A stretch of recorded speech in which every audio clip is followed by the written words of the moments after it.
चुनाव जीतने के लिए आपको हर बूथ पर, हर मतदाता पर ध्यान केंद्रित करना है, भरपूर मेहनत करनी है और हर शक्ति केंद्र पर मेहनत करनी है। आपके शक्ति केंद्र में जो भी लाभार्थी हैं, उनसे आपका मिलना हो, आप उनको नाम से बुलाएं, उनके परिवार तक आप जाएं, इसको आप सबसे पहले प्राथमिकता दीजिए। आपके पास अपने क्षेत्र के सभी लाभार्थियों की लिस्ट जरूर होनी चाहिए। इस समय केरला में विकसित भारत संकल्प यात्रा चल रही है। इस यात्रा का लक्ष्य है कि केंद्र सरकार की विकास की योजनाओं से कोई छूटे नहीं। जिनको अभी लाभ नहीं मिला है, उन्हें आपको विकसित भारत संकल्प यात्रा में लाना है। मोदी की गारंटी वाली गाड़ी तक पहुंचाना है और मोदी की गारंटी यानी गारंटी के पूरा होने की गारंटी। ये बात हर वोटर तक आप सब साथी पहुंचाएंगे, ये मेरा विश्वास है। എല്ലാ ബൂത്തിലും കഠിന പ്രയത്നം ചെയ്യണം. എല്ലാ ശക്തി കേന്ദ്രങ്ങളിലും കഠിന പ്രയത്നം ചെയ്യണം. നിങ്ങളുടെ പ്രദേശത്തെ എല്ലാ ഗുണഭോക്താക്കളെയും നിങ്ങൾ കാണണം. അവരുടെ കുടുംബാംഗങ്ങളെ നിങ്ങൾ കാണണം. ഇതായിരിക്കണം നിങ്ങളുടെ പ്രാഥമികമായ പ്രവർത്തനം. നിങ്ങളുടെ കൈവശം നിങ്ങളുടെ പ്രദേശത്തെ എല്ലാ ഗുണഭോക്താക്കളുടെയും പട്ടിക ഉണ്ടാവണം. കേരളത്തിൽ ഇപ്പോൾ വികസിത സങ്കല്പ യാത്രകൾ നടന്നുകൊണ്ടിരിക്കുകയാണ്. ഈ യാത്രയുടെ ലക്ഷ്യം ഭാരത സർക്കാരിൻ്റെ വികസന പദ്ധതികൾ, ആ പദ്ധതികളിൽ നിന്നും ആരും ഒഴിവാക്കപ്പെടരുത് എന്നാണ്. ആർക്കെങ്കിലും പദ്ധതികളുടെ ഗുണം കിട്ടിയിട്ടില്ലെങ്കിൽ അവരെ നിങ്ങൾ വികസിത ഭാരത സങ്കല്പ യാത്രയിൽ കൊണ്ടുവരണം. മോഡിയുടെ ഗ്യാരണ്ടിയുള്ള വണ്ടിയുടെ അരികിൽ കൊണ്ടുവരണം. മോഡിയുടെ ഗ്യാരണ്ടി അഥവാ ഗ്യാരണ്ടി പൂർത്തീകരിക്കുമെന്ന ഗ്യാരണ്ടിയാണ് ഇത്.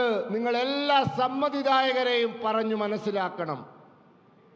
साथियों, अपने शक्ति केंद्रों पर लोगों से लगातार बार बार सक्रियता के साथ मिलते रहे, उनके मुद्दों को समझे और ये देखें कि किस योजना से उनकी समस्या का समाधान हो सकता है।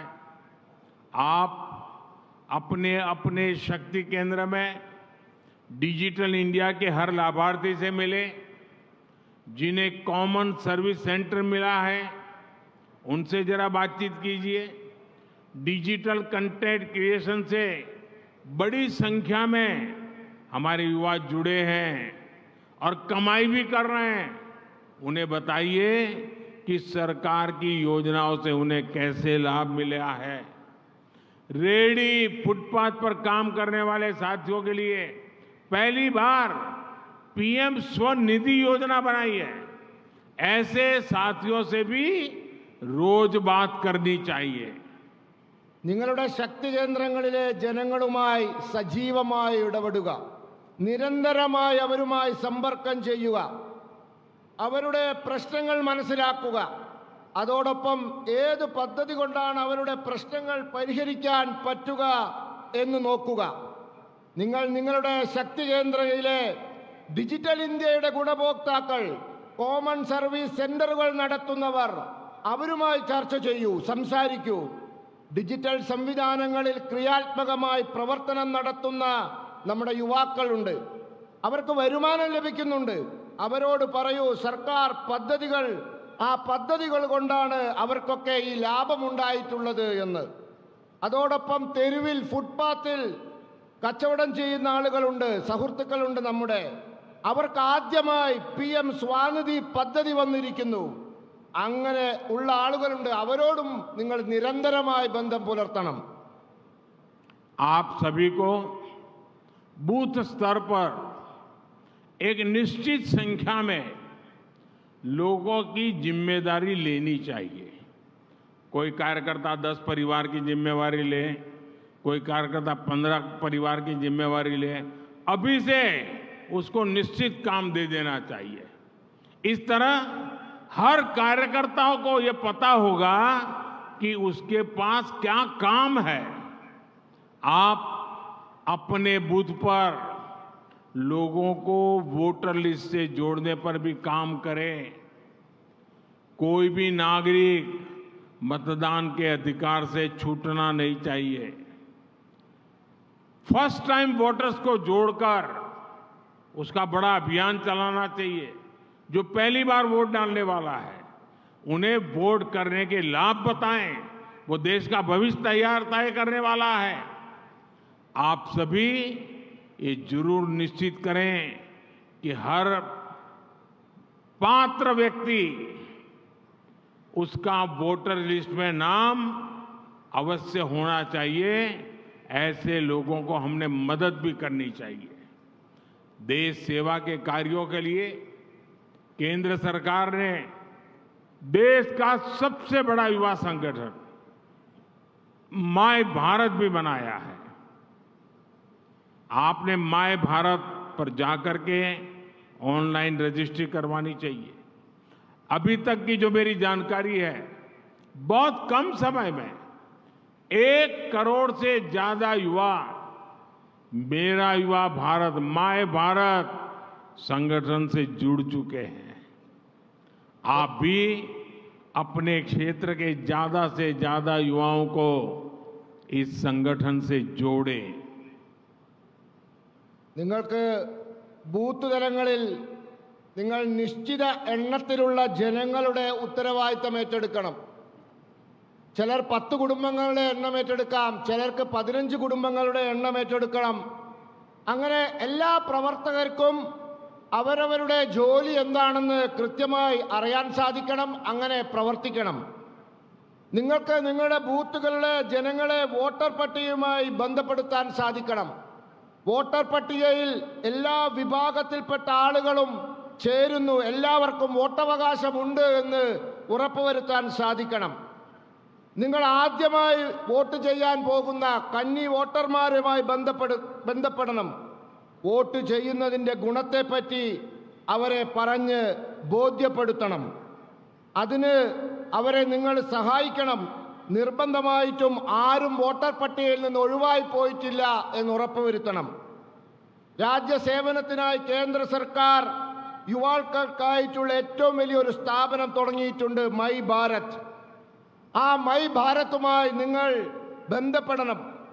ഞാൻ മനസ്സിലാക്കിയിടത്തോളം കുറഞ്ഞ കാലത്തിനുള്ളിൽ 1 കോടി യുവാക്കൾ ഈ മൈ ഭാരത് എന്ന യുവഭാരത സ്ഥാപനവുമായി ബന്ധപ്പെട്ട് കഴിഞ്ഞു, യോജിച്ചു കഴിഞ്ഞു.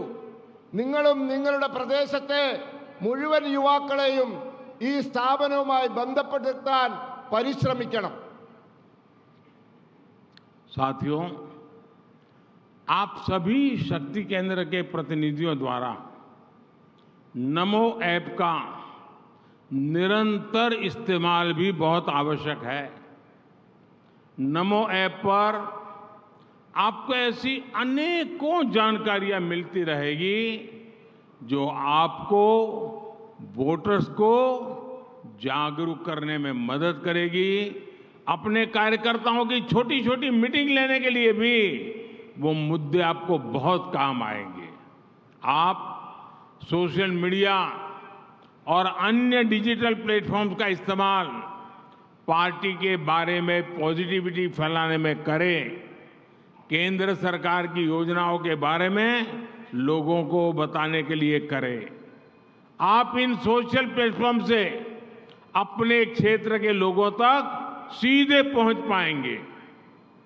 നിങ്ങൾ എല്ലാ ശക്തി കേന്ദ്ര പ്രവർത്തകരും നമോ ആപ്പ് അത് നിരന്തരമായി ഉപയോഗിക്കണം. നിങ്ങൾക്ക് വോട്ടർമാരെ ബോധവൽക്കരിക്കാൻ ആവശ്യമായ പ്രവർത്തകരുടെ മീറ്റിങ്ങുകൾ പറയേണ്ടതായിട്ടുള്ള അനേകം വിവരങ്ങൾ നമുക്ക് ആ ആപ്പിൽ നിന്നും ലഭിക്കുന്നതായിരിക്കും. നിങ്ങൾ സോഷ്യൽ മീഡിയ, സാമൂഹ്യ മാധ്യമങ്ങൾ, ഡിജിറ്റൽ സംവിധാനങ്ങൾ എന്നിവ പാർട്ടിയെപ്പറ്റി ക്രിയാത്മകമായ ധാരണ പരത്തുന്നതിനായി ഉപയോഗിക്കണം. കേന്ദ്ര സർക്കാരിൻ്റെ പദ്ധതികൾ ജനങ്ങളിൽ എത്തിക്കുന്നതിനായി സാമൂഹ്യ മാധ്യമ സംവിധാനങ്ങളെ നിങ്ങൾക്ക് ഉപയോഗിക്കാൻ സാധിക്കണം. നിങ്ങളുടെ പ്രദേശത്തെ ജനങ്ങളുമായി നേരിട്ട് ബന്ധപ്പെടാൻ സാമൂഹ്യ മാധ്യമങ്ങൾ നിങ്ങളെ സഹായിക്കും.